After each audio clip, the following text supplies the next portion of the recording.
మీరు వాంగ్మయాన్ని పరిశీలనం చేస్తే కాలగతి యందు ఒకానొకప్పుడు ఒక సంక్లిష్టమైనటువంటి సమస్య ఏర్పడింది. సృష్టి అవాంతర ప్రళయము మహాప్రళయము అని రెండుగా ప్రళయాన్ని పొందుతూ ఉంటుంది.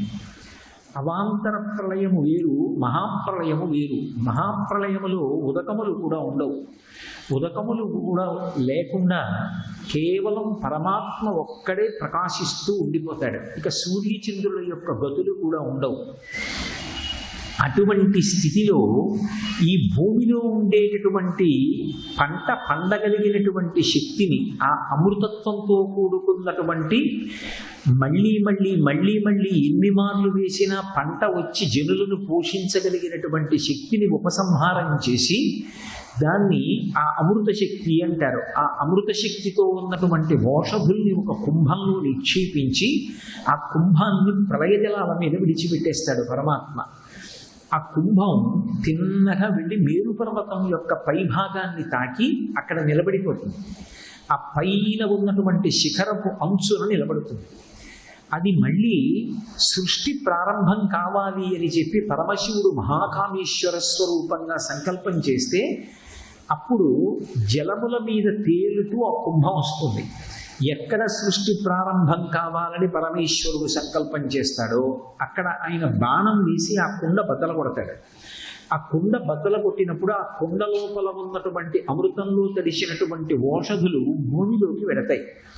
భూమి అమృతాన్ని ఓషధుల్ని తనలోకి పుచ్చుకుని పునఃపునః ఎన్ని మాటలు పంట వేసినప్పటికీ కూడా పండగలిగినటువంటి దక్షత తన యందు నిలబెట్టుకొని సమస్తమైనటువంటి భూతములను పోషిస్తూ ఉంటుంది.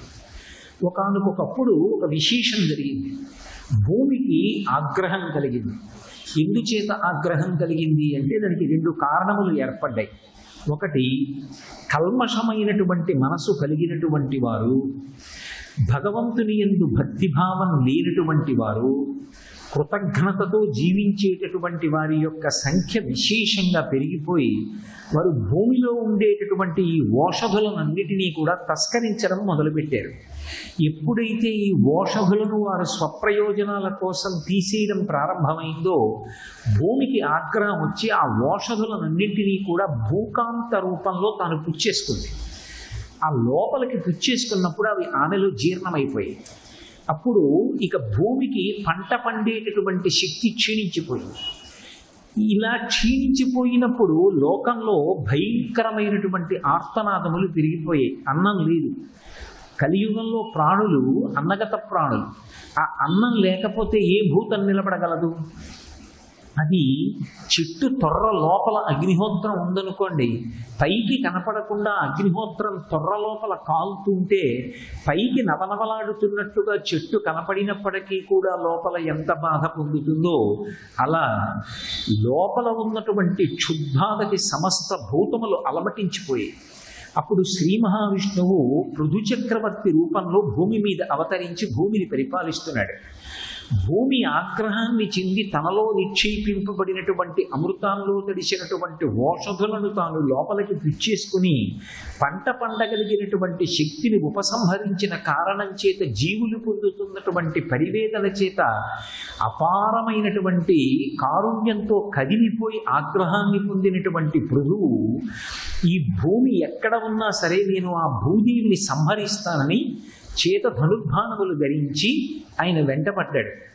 భూదేవి గోరూపాన్ని ధరించి పారిపోయింది.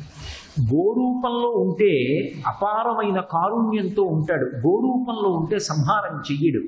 అందుకనే ఆమె గోరూపాన్ని ధరించి పారిపోయింది. పారిపోతే వెతికి పట్టుకున్నాడు పృథువు. పట్టుకుని నిన్ను నేను ఎందుకు నిగ్రహించకూడదని అడిగాడు. అడిగితే ఆమె అప్పుడు ఈ మాటలు చెప్పింది. నేను ఈ అమృతాన్ని ఈ ఓషధుల్ని లోపలికి తీసేసుకోవడానికి కారణం ఇది. కల్మషహృదయులైనటువంటి వారు, కృతజ్ఞులైనటువంటి వారు, నియమపాలనం చెయ్యనటువంటి వారు, భక్తి లేనటువంటి వారు, యజ్ఞయాగాది క్రతువులను నిరసనం చేసేటటువంటి వారి సంఖ్య విశేషముగా పెరిగిపోయి పాపజీవనం భూమి మీద పెరిగిపోయినటువంటి కారణం చేత అటువంటి కృతజ్ఞులకు అన్నం పెట్టడం ఇష్టం లేక నేను వాటిని లోపలికి పుచ్చుకున్నాను. అవి జీర్ణమైపోయాయి. ఇప్పుడు ఆ ఓషధులు జీర్ణమైపోయిన కారణం చేత ఇక తిరిగి నేను పంట ఇవ్వలేను. కానీ మళ్ళీ నాలో ఉన్నటువంటి ఆ ఓషధీతత్వాన్ని తీసుకురావాలి అంటే ఒకే ఒక్క మార్గం ఉన్నది. నేను గోరూపంలో నిలబడతాను. నేను గోరూపంలో నిలబడినప్పుడు దోగ్ధ అంటే ఆ పాలు పితకగలిగినటువంటి వాడిని, ఎవరికి ఏ కోరిక ఉందో ఆ కోరిక నా నుండి స్రవించేటట్టుగా చెయ్యగలిగినటువంటి దూడని, ఎవరికి ఏ కోరిక ఉందో ఆ కోరికని నా నుండి పితకడానికి తగినటువంటి పాత్రని సిద్ధం చేసుకుని వస్తే గోరూపంలో మళ్ళీ నేను అందరినీ అనుగ్రహిస్తాను. అది మళ్ళీ నేను చెయ్యగలిగినది ఒక్క గోవు రూపాన్ని పొందితేనే. కాబట్టి నేను గోరూపంలో నిలబడతాను, నువ్వు మళ్ళీ అందరినీ అనుగ్రహించమంది. అప్పుడు మొట్టమొదట పృథువు బయలుదేరాడు. బయలుదేరి మనువుని దూడగా మార్చి ఆ గోరూపంలో ఉన్నటువంటి భూమి దగ్గర విడిచిపెట్టాడు. ఎప్పుడైతే ఆ మనువు దూడ రూపాన్ని పొంది ఆ గోవు యొక్క పొదుగు దగ్గరికి వెళ్ళి ఒక్కసారి తన ముట్టితో గుద్ది శిరమలను చప్పరించాడో అన్ని భూతములకు కావలసినటువంటి ఆహారాన్ని విడిచిపెట్టింది. పృథువు తన 2 చేతుల్ని చాపి దోసిలి పట్టి పాత్రగా మార్చి పిండుకున్నాడు. అలాగే ఒక్కొక్కరిని తీసుకొచ్చి దూడగా ఆ ఆవు దగ్గర నిలబెట్టి వాళ్ళకి కావలసినటువంటి వాటినన్నిటినీ పిండుకున్నారు. దేవతలందరూ కలిసి ఇంద్రుణ్ణి దూడగా చేసి ఆ భూమి అనబడేటటువంటి ఆవు దగ్గరికి తీసుకొచ్చారు. అలాగే దానవులు, దైత్యులు వీళ్ళు ప్రహ్లాదుణ్ణి దూడగా చేసి తీసుకొచ్చి వాళ్ళకి కావలసినటువంటివి వాళ్ళు పిండుకున్నారు. అలాగే యక్షులు, రాక్షసులు, భూతములు, పిశాచములు మొదలైనటువంటివి రుద్రుణ్ణి దూడగా చేసి గోవు దగ్గరికి పంపించి వాటికి కావలసినవి అవి పిండుకున్నాయి. అలాగే ఋషులందరూ కూడా బృహస్పతిని దూడగా చేసి ఆవుగా ఉన్నటువంటి ఆ భూమి దగ్గరికి పంపించి వాళ్ళకి కావలసినటువంటి దాన్ని వాళ్ళు పిండుకున్నారు. ఇలాగే పితృదేవతలు సూర్యుణ్ణి దూడం చేశారు. గంధర్వులు, అప్సరసలు కలిసి విశ్వావసువుని దూడగా చేశారు. అలాగే ఆ గంధర్వులు, వసువులు వాళ్ళకి కావలసినవి వాళ్ళు పిండుకున్న తర్వాత సిద్ధులు బయలుదేరారు. వాళ్ళు కపిలుణ్ణి దూడగా చేసి వాళ్ళకి కావలసినటువంటివి వాళ్ళు పిండుకున్నారు. సిద్ధులు వెళ్ళిపోయిన తర్వాత కింపురుషులు బయలుదేరారు. కింపురుషులు బయలుదేరి వాళ్ళు మయుణ్ణి దూడగా చేసి వాళ్ళకి కావలసినటువంటివి వాళ్ళు పిండుకున్నారు. తర్వాత సర్పములు, నాగములు బయలుదేరి అవి తక్షకుణ్ణి దూడగా చేసి ఆ గోవు దగ్గరికి విడిచిపెట్టి వాళ్ళకి కావలసినటువంటి విషయాన్ని వాళ్ళు పిండుకున్నారు.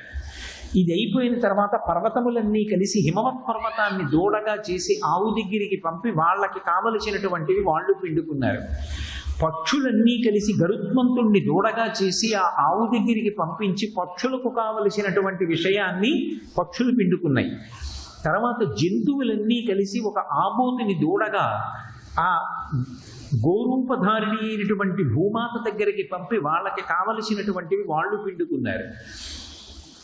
పశువులు అయిపోయిన తరువాత క్రూర మృగములన్నీ కలిసి సింహాన్ని దూడగా చేసి గోరూపధారిణి అయినటువంటి భూమి దగ్గరకు పంపి వాళ్ళకి కావలసినటువంటిది వాళ్ళు పిండుకున్నారు.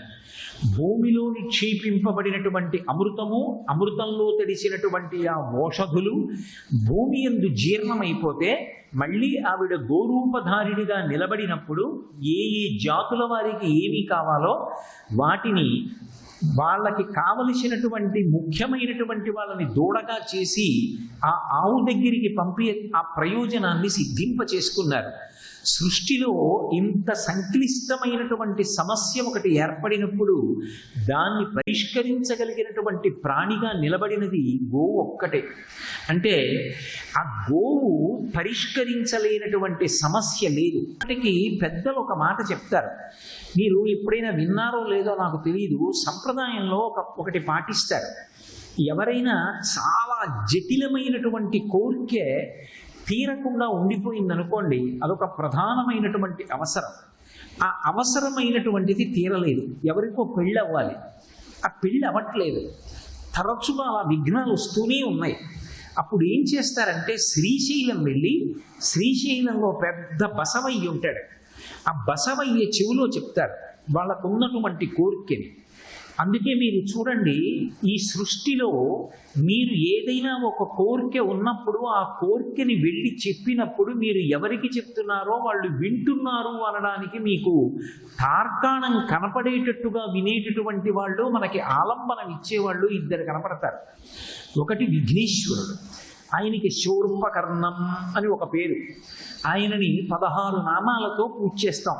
సుముఖశ్చైకదంతశ్చ కపిలో గజకర్ణకః లంబోదరశ్చ వికటో విఘ్నరాజో గణాధిపః ధూమకేతుర్గణాధ్యక్ష బాలచంద్రో గజాననః వక్రతుండ శూర్పకర్ణో హేరంబ స్కందపూర్వజః షోడశైతాని నామాని ఎప్పటే చుడియాదపి విద్యారంభే వివాహే చ ప్రవేశే నిర్గమే తథా సంగ్రామే సర్వకార్యేషు విఘ్నస్తస్య న జాయతే అని. అందులో ఆయనకి శూర్పకర్ణం అని ఒక పేరు. మిగిలినటువంటి ఏ దేవతలైనా సరే మకర కుండలాలు పెట్టుకుంటారు. చెవుల మించి ఒక గుండ్రంగా ఉన్నటువంటి ఆభరణ విశేషాలు వేలాడుతూ ఉంటాయి. మనం చెప్పింది వాళ్ళు వింటున్నారా అంటే భగవంతుడు ఎందుకు వినకుండా ఉంటాడు? కాబట్టి మనకు ఊరట. కానీ వినడానికి సాధనమైనటువంటి చెవిని కదుపుతూ వినేటటువంటి వాళ్ళు, చెవి మీద ఏ ఆభరణం పెట్టుకోకుండా వినేటటువంటి వాళ్ళు విఘ్నేశ్వరుడు ఒకడు, గోమాత నందీశ్వరుడు. అవి రెండు మిథునం, గోవృషభములు. కాబట్టి ఒకటిగానే చెప్పవలసి ఉంటుంది. అందుకే శ్రీశైలంలో మల్లికార్జునుడు ఎదురుగుండా ఉన్నటువంటి శలగల బసవయ్య అంటారు. పెద్ద నందీశ్వరుడు ఉంటారు. ఇప్పటికీ కూడా ఆయన చెవిలోకి వెళ్ళి చెప్తారు, స్వామి ఇది అవసరం, నేను ఏదో గొంతెమ్మ కోరిక కోరట్లేదు, నాకు అమెరికా అధ్యక్ష పదవి నిమ్మని నేను కోరట్లేదు. కడుపున పుట్టినటువంటి బిడ్డకి వివాహం కాకపోతే ఆ తండ్రి మనసు ఎంత వ్యాకులత పొందుతుంది, ఆ తల్లి ఎంత బాధపడుతుంది. పైకి నవ్వుతూ ఉన్నట్లు కనపడినా చెట్టు తొర్రలో అగ్నిహోత్రం ఉన్నప్పుడు చెట్టు పైకి నవనవలాడుతున్నట్లు కనపడినా ఎంత లోపల మండితుంటుందో, అలా కడుపున పుట్టినటువంటి బిడ్డకి వివాహం అవ్వకపోతే ఆ తల్లిదండ్రులు ఎంత బాధతో ఉంటారు. అప్పుడు దాన్ని కోరిక అనకూడదు, అప్పుడు దాన్ని అవసరము అనవలసి ఉంటుంది. ఇప్పుడు అది ఎవరికి చెప్పాలి అంటే, ఎట్టి పరిస్థితుల్లోనూ ప్రతిబంధకాలు వస్తుంటే ఎవరికి చెప్పమన్నారంటే, శ్రీశైలంలో మల్లికార్జునుడి ఎదురుగుండా ఉన్నటువంటి నందీశ్వరుడి యొక్క చెవులో చెప్పాలి.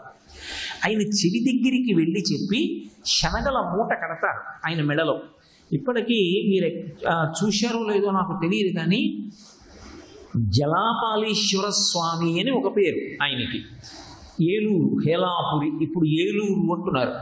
ఏలూరులో పరమ ప్రఖ్యాతమైనటువంటి క్షేత్రం. ఆ క్షేత్రంలో విచిత్రం ఏమిటంటే, ఎప్పుడైనా సరే నంది శృంగములలోంచి చూస్తే శివలింగం కనపడుతుంది. శృంగ మధ్యే శివం దృష్ట్వా పునర్జన్మ న విద్యతే అని వృషస్య వృషణం స్పృష్ట్వా శృంగ మధ్యే శివాలయం దృష్ట్వా క్షణం నరో యాతి కైలాసే శివసన్నిధిం అని శైవాగమం.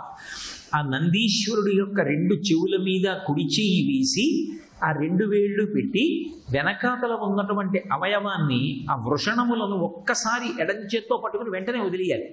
ఆ వృషణములను ఇలా పట్టుకునేటప్పటికీ ఆయన ఊపిరి అని ఆగుతుంది. ఆ ఊపిరి ఆగినప్పుడు ఆ ఊపిరిలో ఊగుతున్నటువంటి ఆ ఉచ్ఛ్వాస నిశ్వాసలలో ఊయల ఊగుతున్నటువంటి పార్వతీ పరమేశ్వరులు ఒక్క క్షణం అలా దర్శనమిస్తారు. అది కైలాసానికి వెళ్ళి పార్వతీ పరమేశ్వరుల యొక్క దర్శనం పొందడంతో సమానం. అంత గొప్పది నందీశ్వర దర్శనం. ఏలూరులో జలాపాలీశ్వర స్వామి అంటారు. జలములను పరిపాలించేటటువంటి అధినాయకుడు శర్వస్వరూపంతో. లింగ పురాణంలో కూడా సంజీవనం సమస్త జగత సలిరాత్మిక భవ ఇత్యుచ్యతే మూర్తిర్భవస్య పరమాత్మనః అని నీటికి అధిదేవతగా చెప్తారు పరమశివుణ్ణి. అటువంటి పరమశివ దర్శనం నంది యొక్క శృంగములలోంచి చేస్తాం. కానీ ఆ క్షేత్రంలో విచిత్రం ఏమిటంటే, మీరు శివాలయం వెనక గోడలోకి వెళ్ళి అక్కడ ఒక కన్నం ఉంటుంది. మీరు ఆ కన్నంలోంచి చూస్తే శివలింగం పక్క నుంచి నందీశ్వరుడు కనపడతాడు. ప్రత్యేకంగా ఆ క్షేత్రంలో అలా దర్శనం చేస్తారు. పిల్లలు లేని వాళ్ళు, కోరికలు తీరని వాళ్ళు కూడా ఆయన దగ్గరికి వెళ్ళి ఆ నందీశ్వరుడికి చెప్తారు. చెప్పి నందీశ్వరుడికి ప్రత్యేకమైనటువంటి మొక్కు పూజలు ఉంటాయి. నందీశ్వరుడు నందీశ్వరుడిగా, గోమాత గోమాతగా అంతటి శక్తివంతులు. వాళ్ళు ప్రతి విషయాన్ని వింటారు. ఎంత సంక్లిష్టమైన సమస్య కానివ్వండి, అది మనం చెప్తుంటే వింటుంది. మీరు ఎప్పుడైనా పరికించారో లేదో నాకు తెలియదు. మీరు ఎప్పుడైనా ప్రశాంతంగా గోవు దగ్గర కూర్చుని సావధాన చిత్తంతో ఆలకించమ్మా అని అడిగితే అది తలెత్తి వింటుంది. మీరు చెప్తున్నప్పుడు అది ఎంతో శ్రద్ధగా తల పంకించి వింటుంది. మీరు చెవు దగ్గరికి వెళ్ళి చెప్పినప్పుడు కూడా అది వింటుంది. గోవుకి చెప్పుకున్నటువంటి సమస్య తీరుతుంది. ఊళ్ళో గోశాల ఉండాలి, గోశాల ఉండాలి అని ఎందుకు చెప్తారో తెలుసా? మనసు అపారమైనటువంటి ఆందోళనతో ఉంటే గోశాలలోకి వెళ్ళి కూర్చుని ఆందోళనకి కారణం గోవుకి చెప్పాలి. అది మీరు మనసులో చెప్పినా చాలు, గోవుకి వినపడుతుంది. అంత ప్రఖ్యాతమైనటువంటి స్వరూపం గోవు.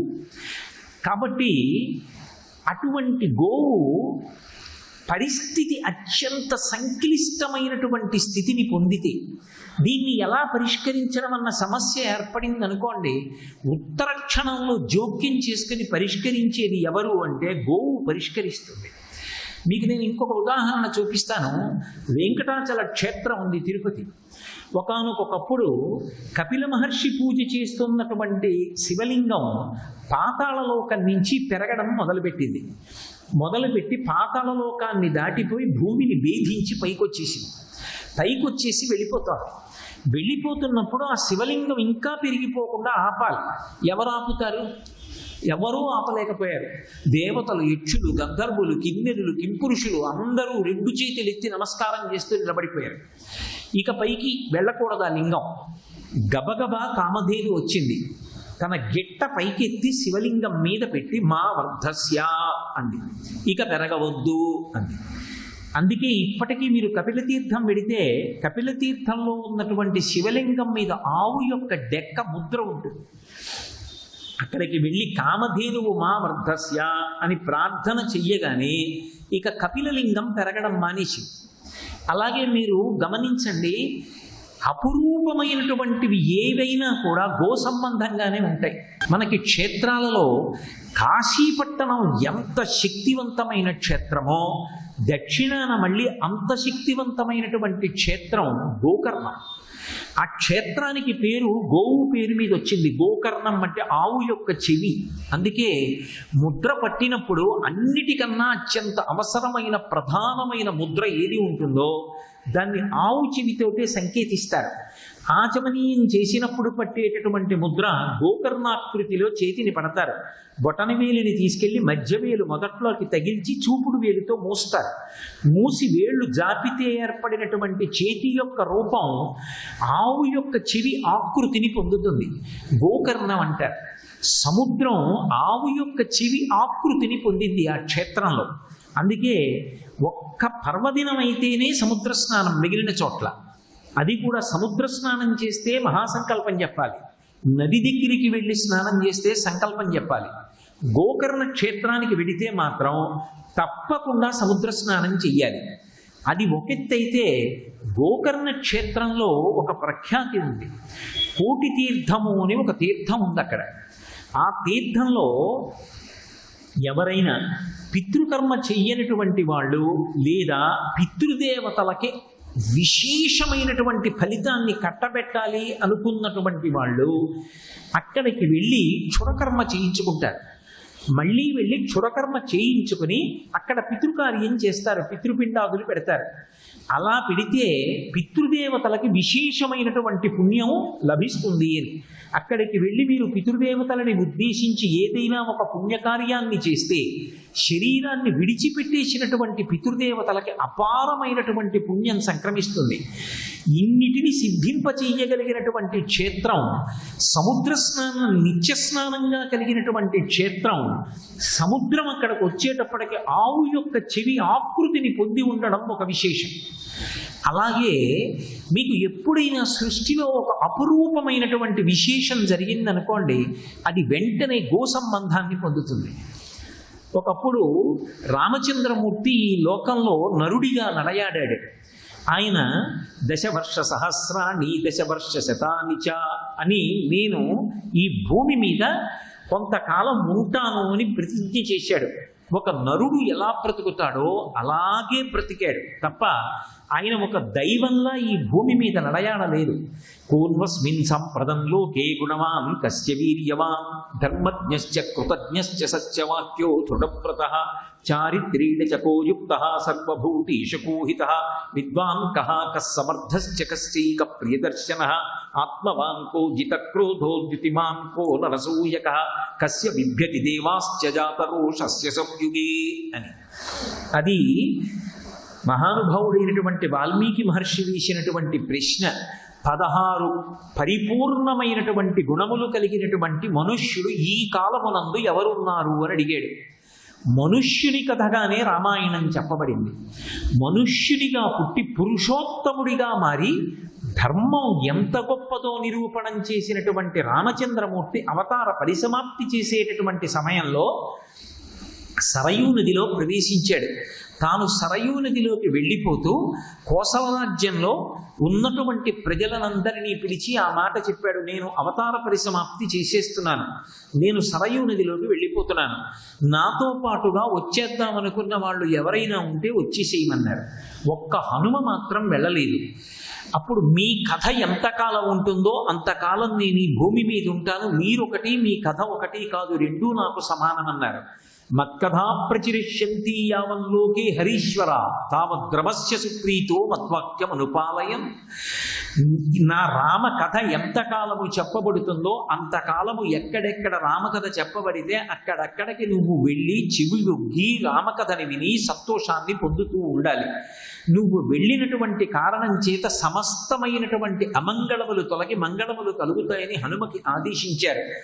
సరయూ నదిలో ఎక్కడ రామచంద్రమూర్తి ప్రవేశించినప్పుడు ఆయనతో పాటుగా కోసల రాజ్యంలో ఉన్నటువంటి చాలామంది ప్రజలు కూడా ప్రవేశించారో, ఆయన వైకుంఠాన్ని చేరిపోతే వీళ్ళందరూ కూడా వారికి తగినటువంటి ఉత్తమ లోకాలకి వెళ్ళిపోయారు. ఆయనతో పాటు సరయూలో ప్రవేశించి శరీరాలు విడిచిపెట్టిన వారు వాళ్ళందరూ ఆ నదిలో ప్రవేశించినప్పుట ఆవుల మందలు వెళ్ళి నదిలో ప్రవేశించి ఈదడం మొదలు పెడితే ఎలా ఉంటుందో ఆనాడు సరయూ నదిలో అటువంటి కలకలం బయలుదేరిందిట. అందుకే ఇప్పటికీ సరయూ నదికి ఒక తీర్థం ఉంది, గోతీర్థము అని పిలుస్తారు దాన్ని. ఆ తీర్థానికి పేరు గోవు పేరు మీదే వచ్చింది. నరుడిగా వచ్చినటువంటి అవతారం రామావతారం. అటువంటి రామావతారం పరిసమాప్తి సమయంలో తనని ఆశ్రయించిన వాళ్ళందరితోటి కలిసి వెళ్ళిపోయినప్పుడు సరయూ నదిలో ఉన్నటువంటి తీర్థానికి గోతీర్థము అని పేరు వచ్చింది. మీరు ఎక్కడెక్కడ విశేషం ఉండనివ్వండి, అక్కడక్కడ గోవుతో సంబంధం ఉంటుంది. మనకి ఒకానొకప్పుడు ఒక పెద్ద సమస్య, ఒకటి జటిలమైనటువంటి సమస్య ఋషి సంబంధంగా ఏర్పడింది. మహానుభావుడు గౌతమ మహర్షి బ్రహ్మగారి గురించి తపస్సు చేశాడు. ఆయన ప్రత్యక్షమై ఏం కావాలని అడిగాడు. ఆయన తన స్వార్థం కోసం ఏమీ కోరలేదు. నేను భూమిలో విత్తనాన్ని పెడితే అది 3 గడియల కాలంలో పంట పండాలి, అలా వచ్చినటువంటి పంటతో నేను అందరినీ ఆదుకుంటాను అన్నాడు. తప్పకుండానే అనుగ్రహించాడు. విశేషమైన పంట పండేది. క్షామం వచ్చి ప్రజలందరూ అన్నం లేక బాధపడుతుంటే పిలిచి అన్నం పెడుతుండేవాడు. గౌతమ మహర్షి యొక్క కీర్తి స్వర్గలోకం వరకు వ్యాపించింది. ఇంత కీర్తి గౌతమ మహర్షి ఒక్కడే మూట కట్టుకుంటున్నాడని నిష్కారణంగా ఆయన మీద అసూయ పెంచుకున్నటువంటి కొంతమంది స్వార్థపరులైనటువంటి వ్యక్తులు ఆయనకి ఎలాగైనా సరే అపకీర్తి తేవాలి అని చెప్పి ఒక కుట్ర పన్నారు. ఇది లోకంలో ఎప్పుడూ ఉన్నటువంటి పోకడే. కాబట్టి వాళ్ళందరూ కలిపి ఒక కుట్ర అమలు చేశారు. కానీ అగ్నిహోత్రానికి చెదలబడతాయా? ఎప్పుడైతే మహర్షిని అపఖ్యాతి పాలు చెయ్యాలనుకున్నారో వారు ఒక మాయాగోవుని సృష్టించారు. అది ఇలా కదిపితే పడిపోయేటట్టుగా ఉంది. అది వచ్చి పండినటువంటి పంట తినేస్తుంటే గౌతమ మహర్షి చూసి గట్టిగా దర్భ పెట్టి అదిలించినా ఈ ఆవు పడిపోయేటట్టుగా ఉంది, గోమోదక దోషం వస్తుంది. ఆవుని నిష్కారణంగా కొట్టడం నిష్కారణమేమి, అసలు ఆవుని కొట్టకూడదు. ఆవుని కొడితే గోమోదక దోషం అంటారు. ఆవుని కొట్టడం ఒక పెద్ద పాపం కింద వేస్తారు. కాబట్టి ఇప్పుడు ఈ ఆవుని కొట్టకుండా పంట తినీయకుండా బయటికి పంపించాలి ఎలా అని ఆలోచించి కమండలంలో ఉన్న నీళ్లు తీసి చల్లి హాయ్ అని అదిలించాడు. కమండలంలో నీళ్లు వచ్చి విసురుగా తగిలేటప్పటికే ఆ గోవు కింద పడి శరీరం వదిలేసింది. అది మాయా గోవు. అది గౌతముడి చేతిలో చనిపోయింది అన్న అప్రతిష్ట గౌతముడికి తేవడం కోసం సృష్టించాడు అక్కడ ఉన్నటువంటి వాడు. ఇప్పుడు ఎప్పుడైతే ఒక గోవు యొక్క శరీరం పడిపోయిందో గౌతమ మహర్షి గోవుని చంపేశాడు. కాబట్టి గౌతమ మహర్షి చేతి అన్నం తినకూడదు, ఆయన ఇచ్చిన ఆతిథ్యం పుచ్చుకోకూడదని ఎవ్వరూ వెళ్ళడం మానేశారు. గౌతమ మహర్షి చాలా విచారం పొందాడు. సర్వం శ్రీ ఉమామహేశ్వర పరబ్రహ్మార్పణమస్తు. స్వస్తి.